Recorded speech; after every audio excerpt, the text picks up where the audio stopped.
and we're going to talk about Generation Z. Hello, are you okay? You look as though you're a bit sleepy. Hello. Can you reply? Cool, thanks. My name is Christian. I come from somewhere on this Google map. Does somebody know where this is? Fiji, Samoa. And now, actually, it's France. Yeah. It's Tahiti from Polynesia, French Polynesia. And on the left, this is my grandfather, who was a sailor. He arrived, he came from Bordeaux, he stayed in Tahiti, he met my grandmother. And what's interesting is that for 25 years he was a politician on the island, and for 10 years he tried to establish social security on the island. It took him 10 years to accomplish this. So I grew up within this family with people who are politically motivated, and so when I was 18, I thought, well, there are blogs came out, internet came out in Polynesia, and with 4 friends, we created a blog about political news on the island. And so we had politicians and journalists who read us, and this was really cool, but nothing changed. It didn't actually change anything in terms of the politics of the island. So it's not the best run place on the planet. And afterwards I thought, there's a problem.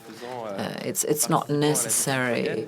It's not necessarily like this that I'm going to be able to improve everyday life, in Tahiti.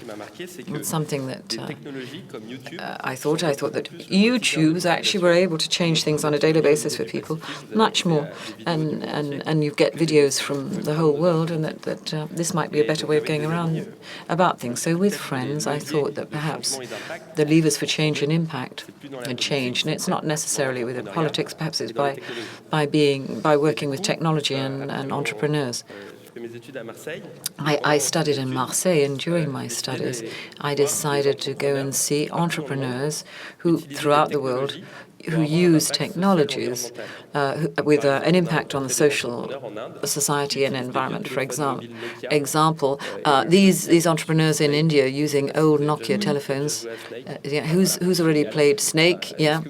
Do you know that with Snake you can learn to speak English? The telephone says welcome, for example, and gives you a word, and the snake will go on to, will form a W. And these old Nokia telephones can also help you to give medical diagnostics. So you might be in Bangladesh, and with an old mobile, you can see how your pregnancy is going, and if you have a camera, people can diagnose your eyes remotely. So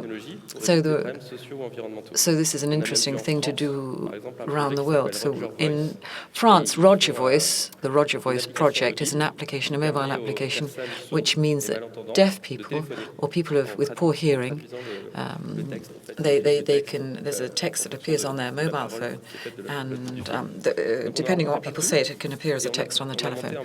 We've got a MakeSense project. We've put this on Facebook, and these are people that I didn't know up until now, like Sarah, is doing the same thing, and she copied us. And I thought, let's go round the world, not necessarily to meeting. I want to go and meet women who are social entrepreneurs in the Muslim community. In fact, she wanted to do it, and this is the Women's Sense tour. She went to Iran, Indonesia, Morocco, Tunisia, and she's met several entrepreneurs like this. Together, every time we met entrepreneurs like this, we wanted to understand what the challenge was that they were trying to approach, and we managed to, even in Berlin here, if you look at the photo on the left,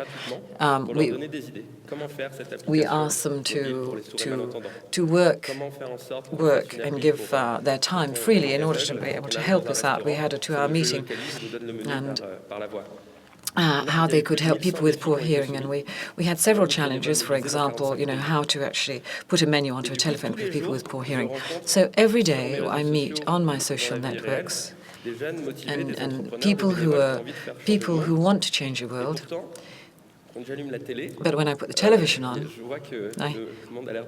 I have the impression that everything is not doing well, that the extreme right are becoming more and more popular, and that the world's going badly, and that the revolutions, and then there's petitions for Occupy and what have you, and everybody's revolting.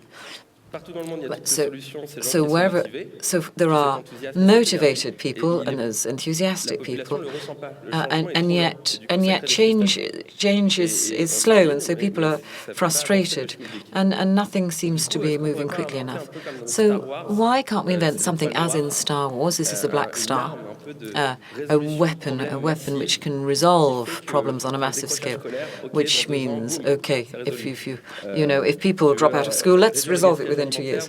So what about wastage in the food industry? Well, maybe there's some great thing that's going to be able to resolve the problem.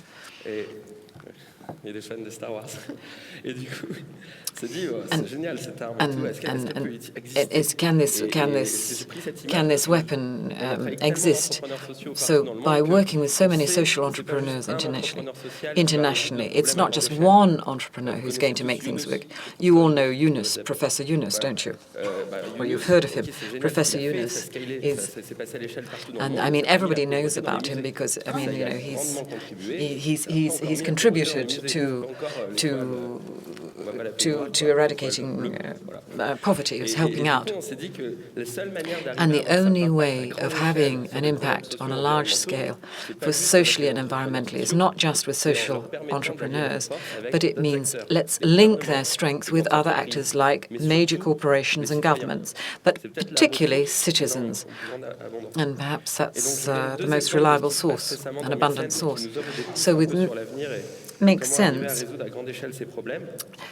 the first example is Caroline here. Normally she's here. Is she here in the auditorium?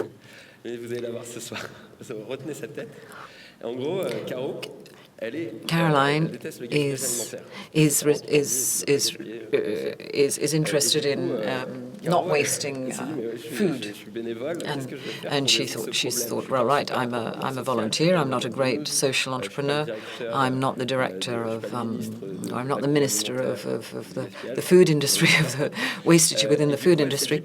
So she said, however, what I can do is I can go to the largest canteen in France. It's a university canteen, Crous, and I will go and ask them if I can help them to reduce their wastage. This is one of the largest restaurant chains in France. So she went to Crous and she said, could I test out whether or not we can resolve the problem? So she went and found a social entrepreneur. And she went on to MakeSense, and she went on to find a project called Zero Wastage.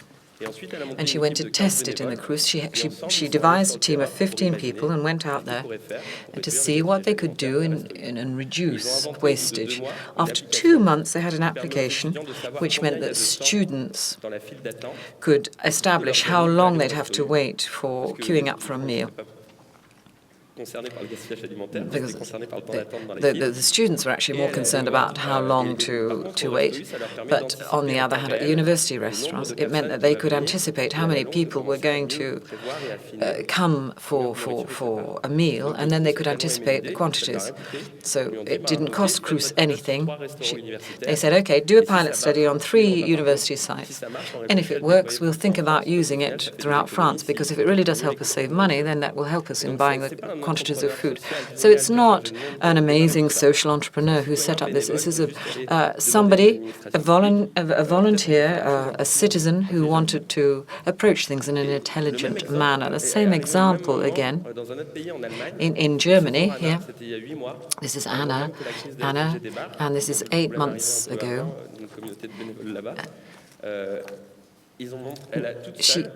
On her own, she managed to mobilize about 800 people within a month for 15 associations to help the refugees before it became a problem as we know today.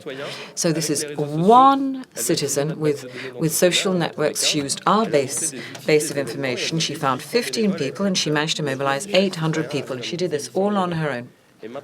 And now They're in discussion with different discussions and German authorities in order to replicate this model in other German towns other than Berlin, so they can find more volunteer helpers in order to help the refugees.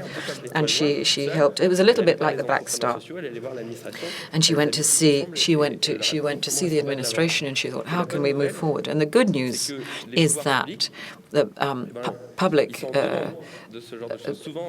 administration,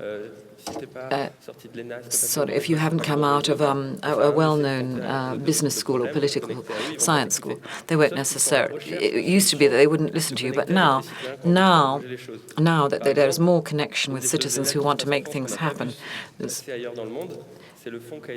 we have a fund of 50 million euros that the President of France has allocated for social entrepreneurs, and we are able to go and ask a minister to see whether or not certain initiatives can be duplicated. So every citizen can be committed by suggesting a project and having it accepted. So the World Bank is also doing exactly the same thing. They've got an appetite now and a desire to do this. They need us. They need entrepreneurs, and they need citizens to give them programs that they can invest in. Now, if we take the example of my grandfather in Tahiti, and some time ago, it took him 10 years to develop a social health system. He had no social entrepreneurs, no network. There was no YouTube, there was no Facebook. So he had to go and have a coffee with hundreds of people. It took a lot of time. That's why it took 10 years. And there was no reason why not today. Why a big problem needs to take 10 years. We should be able to reduce everything so that we have a faster response rate. For example, it should take 2 years and reduce it by 5 times. And these new technologies will enable us to do this. And it's citizens who have to take ownership of these tools. It's men and women, and they have to be motivated to do so. So I just wanted to invite you to think about this. If you do have a problem, go onto the public administration system and see onto the government site and experiment. Ask a major group to finance one of your ideas, and see whether or not it can be replicated on a greater scale. And they may say yes. Okay. And what's more, they don't have to pay tax on it. Thank you very much.